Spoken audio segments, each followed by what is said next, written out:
Hello team and welcome to another ATP Geopolitics video with myself, Jonathan MSP. Ukraine War Frontline update for the 21st of January 2024. If you don't know what the lines on my map mean, please pause the video and check out the key on the screen at the moment.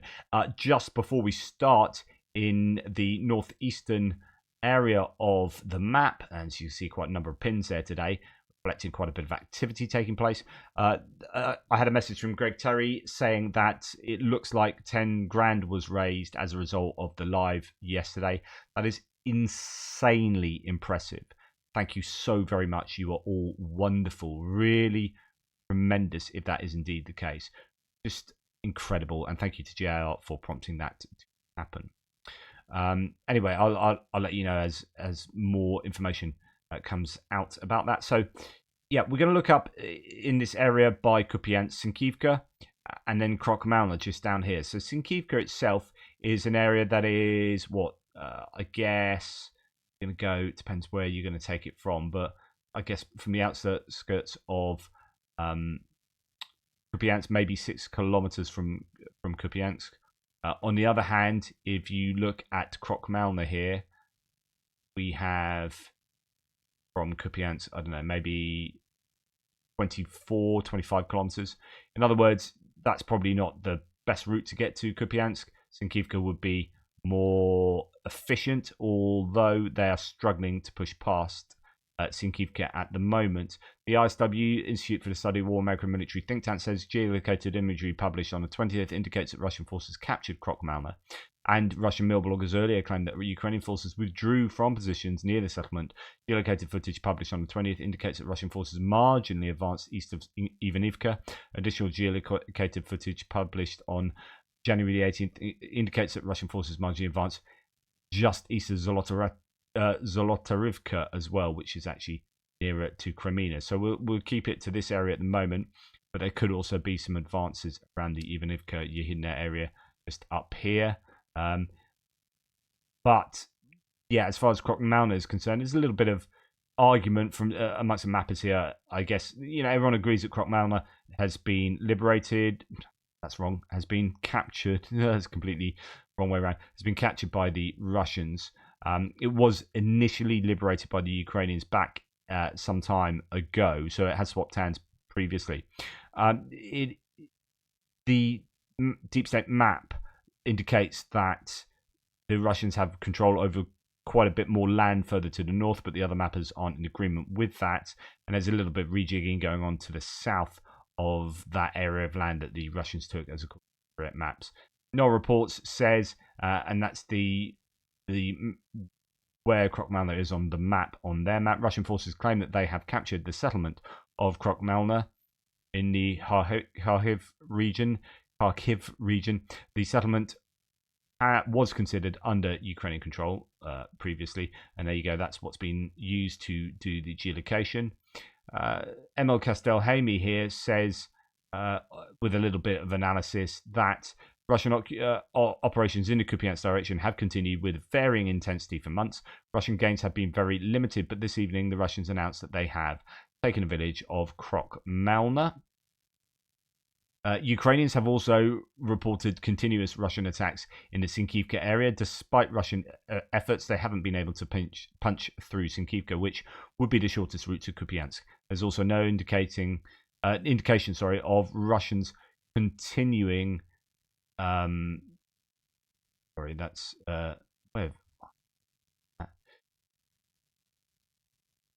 there's no indication of Russians continuing far beyond Krokmalna. That all went a bit wrong there. So anyway, so it looks, the point being, it doesn't look like they are going to advance anytime soon past there, but who knows, they could do. Krokmalna, a small village with only a handful of houses, is the first Ukrainian village the Russians have been able to capture anywhere in months. It's worth noting that they actually recaptured it as Ukraine liberated the village in autumn 2022 and also took some POWs at that time. Most likely this development does not bear greater significance and does not affect the general situation. Even though the Russians control the village, it doesn't actually open up any new avenues of approach. Slow grind on the fields will continue. Could that be looking with the rose-tinted glasses, or at least trying to minimize the threat that this poses? maybe. Again, some of these areas of this northeastern front line, I don't think are hugely important if the Russians are able to take some land. I think, the Ukrainians are going to cede any territory anywhere along the whole front line. I think some of this area is probably fine. It's not worth defending at all costs. Throughout maps says that the Russian army continues the advances in the direction of Avdiivka and southwest of Krokmana, where troops took control over 8 kilometers of section of the road between Svatova and Kupiansk and approaching to the northeastern outskirts of Berestova. Now, having said that, I think it looks like there's some quite substantial rejigging there, where although Deep State Map has those advances to the north, Spirit Maps looks like it did have it, but doesn't at the moment. I don't know if that's JR did a mapping today. I'll sure I'll have a chat to him a bit later, see whether they have rejigged their maps or or whether that's a Deep State and Surat map confusion. But this is down in the southern area here. It appears that they've rejigged that since creating that tweet, so it could be just a lot of rejigging going on in these areas. But what all the mappers do agree on is that Krokmalna was itself taken. Kiev independent, and again could be trying to paint this in as best way as possible for the Ukrainians, saying Russian captured of Kharkiv Oblast, a village, a quote temporary phenomenon. Russia's capture of Krokmalna village in Kharkiv Oblast is a temporary phenomenon, according to Vladimir Fitcho, the spokesperson of the Ukrainian Ground Forces Command. We will see. Max 23 reporting this as well. The Ukrainian military retreated to the prepared lines, which will save the lives of the personnel. Of course, that's what you often hear when you see either side retreat. I mean, that's normally the sort of thing we have seen with the Russian Ministry of Defense retreating to better positions. It means they've retreated. They have lost that area. So that's going to be a challenge for the Ukrainians. I don't know that the Russians particularly have huge amounts of ammunition and supplies over and above what the Ukrainians have, and personnel to commit to any large-scale offensives. I'm just unsure of that. There are these different claims about the Russians getting ready for an attack on Kupiansk and then also in the Liman direction. I just don't know whether they have got enough in a tank to do that, but they are pressing in a number of places, and the Ukrainians are pretty desperate. They do not have the supplies, and they don't have the boots on the ground that they really need. Be a real attritional war, this, and one that both sides are struggling to cope with. Now, in the Bilahorivka area, and could be, I mean, it's a little bit far away from Zolotorivka, but this is the area that the Institute for the Study of War was talking about. But according to Andrew Perpetua, the Russians have made some small gains over and ahead of what Surat Maps has in the same area, both to the northeast of Bilahorivka and the southeast of Bilahorivka, or east of Bilahorivka. There's some gains there for the Russians as well, and they seem to be squeezing around here quite a bit, but actually I don't know how far they're able to go given the topography as I've shown you of this area. This is all in a bit of a dip. It's high ground here, high ground there, and if they get into this area, it could be that actually they might be quite vulnerable to mortars and artillery, drones and whatnot. But that said, it all depends on how much of that ammunition the Ukrainians do or do not have. Right, then when we come down to Bakhmut, there are no changes to the main mappers in this area. There's not too much to report. Claims of geolocated footage posted to show on the 20th that Russian forces advance in the forest belt northwest of Avdiivka. That is actually something that was shown yesterday, so I think that's probably this area. But yeah, no changes for today. And then we come down to Avdiivka here, where there is quite a lot of activity going on. Russian forces reportedly advanced on the southern outskirts of Avdiivka on the 20th. Several Russian mill bloggers claim that Russian forces captured a Ukrainian fortified area near the Tsarska Ochota restaurant, broke through to Chernyshevskoho and Sportiva streets, and are advancing north towards Avdiivka. along Soborna Street. Mill bloggers are also claimed that Russian forces captured the Skotovata Dacha area on the southern outskirts of Avdiivka. ISW has not confirmed that, not observed that yet, but okay, so we'll start in the south before actually we go north, because there's a lot of talk about this area. So yesterday, the Russians had made their way up to this area and had taken control there, and now the claims are that they've made further gains up here, and indeed possibly subsequent to that, subsequent to JR doing the mapping now, I think there's some much more recent large-scale advances here, and this is something of a worry, right? So here we have, because JR did the mapping earlier on, and this has only come out in the last few hours, so recent video footage shows Ukrainian army shelling Russian army positions inside Avdiivka in the street of Soborna and adjacent to Lesnaya garages, which confirms Russian troops officially entered the urban area of the city. So they're claiming geolocation up in this area here. So here we have the Soborna Street that they're talking about, Sportivna Street there, and this is the Chernivtshevskoho Street, which were all mentioned here in the ISW. So if this is actually where it all starts going a bit south really for the Ukrainians, because this is where the Russians appear to have got themselves into Avdiivka proper, if you like, and it's now going to be kind of street-to-street fighting.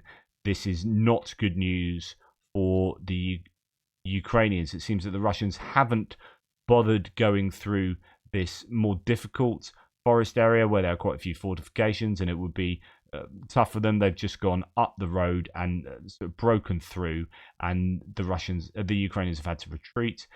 If that is indeed true, Deep State Map has some gains for the Russians in this area too. Andrew Perpetua, a little bit more conservative. Be interested to see where he has the mapping when he next does his update. So this is, I think, spells potentially very bad news for the Ukrainians, and it could be kind of the beginning of the end for Avdiivka or not. I mean, you're starting to see tweets coming out from pro-Ukrainian voices saying Avdiivka holds, which is exactly the sort of language when Bakhmut was under this very same scenario. Yeah, it's going to be super challenging, if those first lines have been broken. And then some gains up to the north as well. Here we have, so I'll come to that in a second. Here we have Surat maps saying of this area that the Russian army advanced southwest of Kamyanka and entered the gardening association Raduga.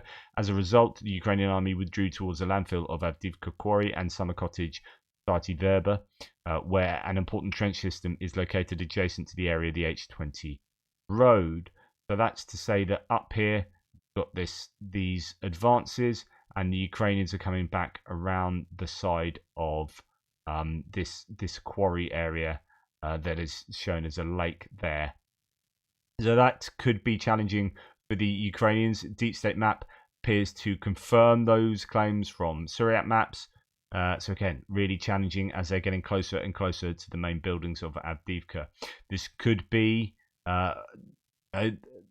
instead of the Russians interdicting this road in the middle, it seems like they are actually managing to get through and actually at the main area of the cauldron rather than the neck. It seems like that's where they're having their joy at the moment. Rob Lee is reporting here what Yuri Butazov, who's a journalist, I think, in the area, and Deep State UA, so Deep State Maps, both warn that the situation in Avdiivka has worsened and Russian forces have advanced. Okay, what do they say? Let's just pop into this. A critical situation in Avdiivka. The enemy managed to grab a few houses on the outskirts. The Ukrainian leadership must immediately provide reinforcement, not orders to hold and shouts, but real reinforcement. Several groups of Russians came in without any large-scale storms and just came in because the place simply lacks people and equipment to control all landings and approaches. I wrote a lot about the need to strengthen the Avdiivka people and weapons, and everyone told exactly about such a scenario. At that level of completeness, which is in that direction, miracles do not happen, and the enemy have ways of penetration throughout combat orders. Obviously, this is Google Translate, so take it for what it is. Commander-in-Chief Zelensky arrived and promised to solve problems and provide reinforcements at meetings with soldiers. Unfortunately, even the men required minimum reinforcement was not fulfilled. Right now, Avdiivka needs combat reserves that eliminate the gap and, in general, increase the density of the defense. If it is not done now and the Russians can really take a serious hold of urban development, then it will be necessary to throw 10 times more forces into battle, as in Bakhmut, to lead the resistance in the city for as long as possible. But then the losses will increase by order and it will be too late. And responsibility for the failure in Avdiivka will be fully on Zelensky, who visited the city and guaranteed direct additional forces there. So that is a pretty damning indictment of the situation in Avdiivka and a pretty harsh criticism of Zelensky as well.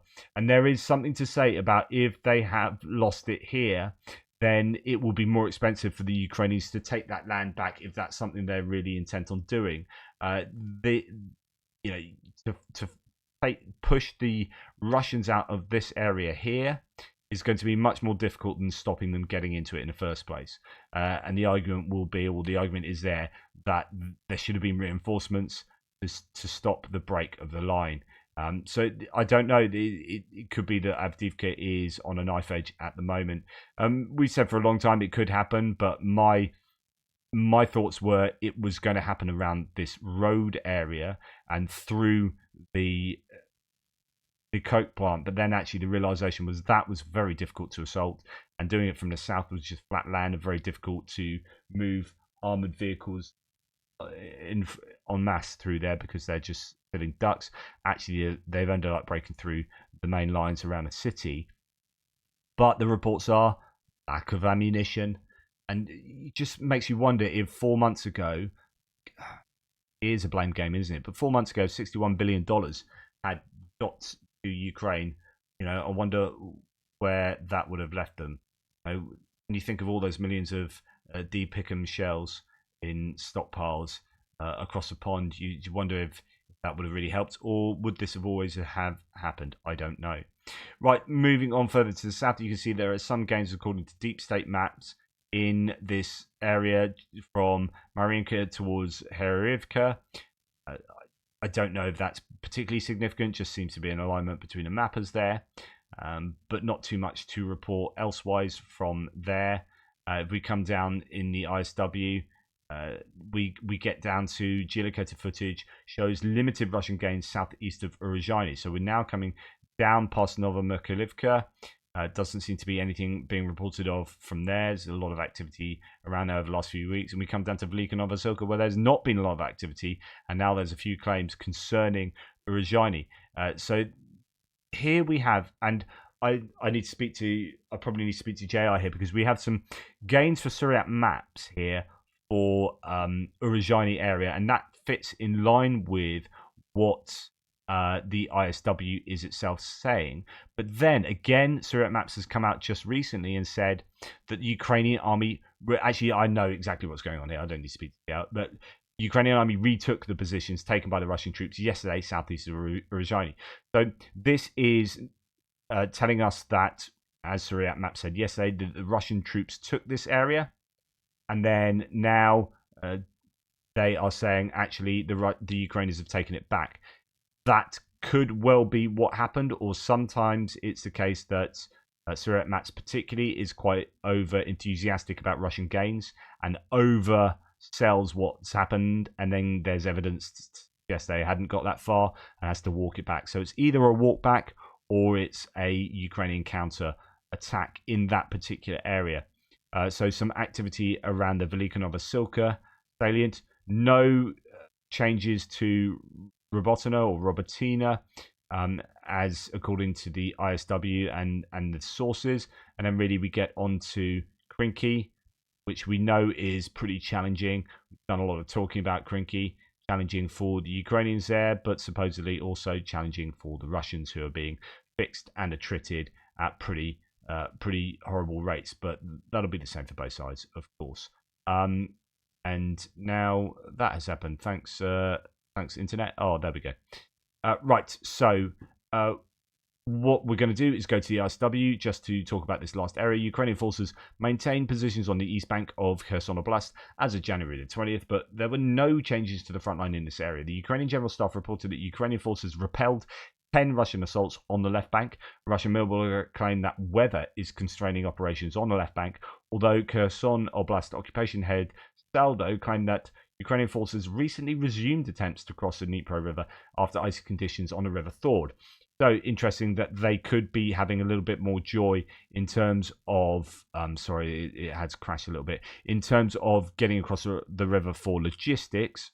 We have seen that the Ukrainians have lost a number of boats, almost certainly in this area, as the Russian drone operators have exacted quite a cost on those Ukrainians trying to get supplies and reinforcements across the river, whilst also trying to take the wounded back across the other way. And if it's thawed out a little bit, that's going to help, but it is very dangerous. And we know, as Greg was saying the other day, that the wounded soldiers here often have to wait many days before they can get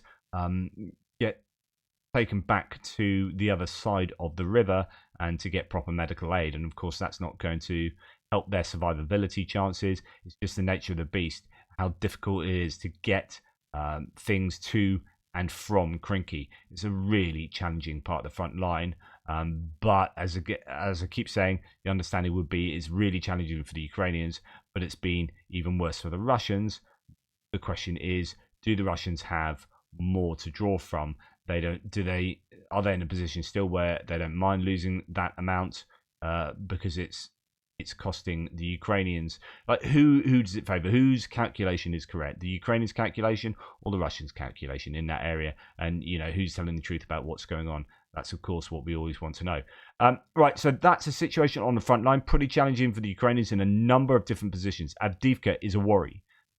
Slight worry up in the northeastern sector here around Krokmalna, but I wouldn't be too concerned about that personally. It's more concerning what's taking place in Avdiivka. That is a major concern right now, and I guess we'll have to see over the next 24 hours or so which way that will go. Anyway, thank you very much for watching. Please take care, and I'll speak to you soon. Toodle pips.